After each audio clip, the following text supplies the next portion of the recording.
The statements which are true about antagonists from the following are. Now guys, सबसे पहले आप इसमें ये समझे कि एंटागोनिस्ट्स होते क्या। देखिए, आपकी जो बॉडी है उसमें आपका कम्युनिकेशन इंटरनल पूरी बॉडी के अंदर ट्रांसफर होता है, समझ रहे। जैसे अगर आप अपने हाथ को पिंच करते हैं तो आपको पूरी बॉडी में कम्युनिकेशन होके आपके दिमाग तक रिस्पॉन्स जाते हैं थ्रू सम सेल्स, समझ रहे। तो जो वो पूरा का पूरा बॉडी का कम्युनिकेशन है कि किस तरह से मेरी बॉडी बिहेव कर रही है, फॉर एग्जाम्पल इस तरह से सेल के थ्रू आपको अंदर कम्युनिकेशन होता है। ना एंटागोनिस्ट्स बेसिकली वे मॉलिक्यूल होते हैं जो इस कम्युनिकेशन को किसी तरह से हैम्पर करते हैं, ब्लॉक कर देते हैं, रोकते हैं या कम्युनिकेशन को एक तरह से पुअर कम्युनिकेशन में बना देते हैं, समझ रहे हैं। सबसे पहले तो देखिए, पूरा का पूरा क्वेश्चन है ना पूरे थ्योरी पे बेस्ड हो गया कि आपको एंटागोनिस्ट पता भी ना हो तब भी आपको समझ में आ जाएगा इस क्वेश्चन को करने के बाद। देखिए, एंटागोनिस्ट क्या होते हैं कि मॉलिक्यूल्स होते हैं, ठीक है। अब देखिए क्या है कि फॉर एग्जाम्पल आपका कोई कहीं से मैसेंजर आया थ्रू सेल और रिसेप्टर साइट्स है, ठीक है। रिसेप्टर साइट्स में आपका मैसेज आएगा। अब क्या होता है, जो जो एंटागोनिस्ट होते हैं ये क्या करते हुए हैं कि इस रिसेप्टर साइट को बाहर बाइंड कर देते हैं, करेक्ट ना। अब क्या होता है कि बाइंड करके और इसको एक्टिवेट भी नहीं करते। एक्टिव मतलब क्या हो जाएगा कि जैसे इसको रिसेप्टर है ये डीएक्टिवेट पड़ा रहेगा।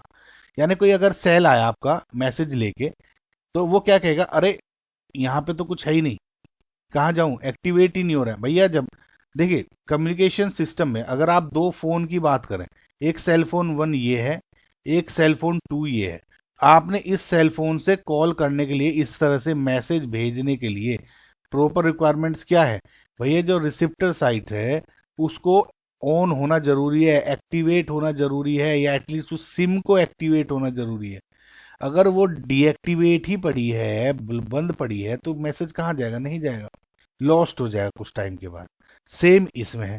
तो क्या हो जाता है कि जो एंटेगोनिस्ट्स हैं दे bind the site but do not activate it, और उससे क्या होता है जो नेचुरल मैसेंजर होता है उसको ब्लॉक कर देते हैं और कम्युनिकेशन भी हैम्पर हो जाता है। सो अगेन पहला ऑप्शन देखेंगे तो they bind the receptor site, this is correct statement.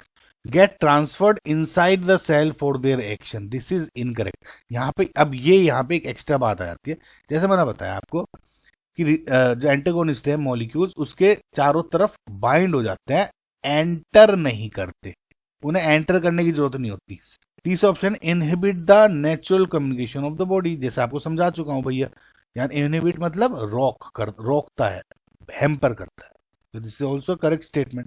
Mimic the natural messenger, कोई मिमिकिंग नहीं होती, कोई डुप्लीकेसी नहीं होती, कुछ ऐसा नहीं होता।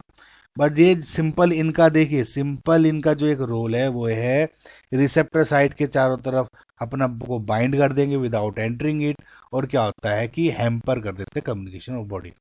बस ये लाइन समझे तो आंसर आपका हो जाएगा। इसका मतलब दिस इज ऑल्सो इनकरेक्ट। सो इसका मतलब जो करेक्ट आंसर है आपका ए एंड सी यानी option number 4 is your correct answer.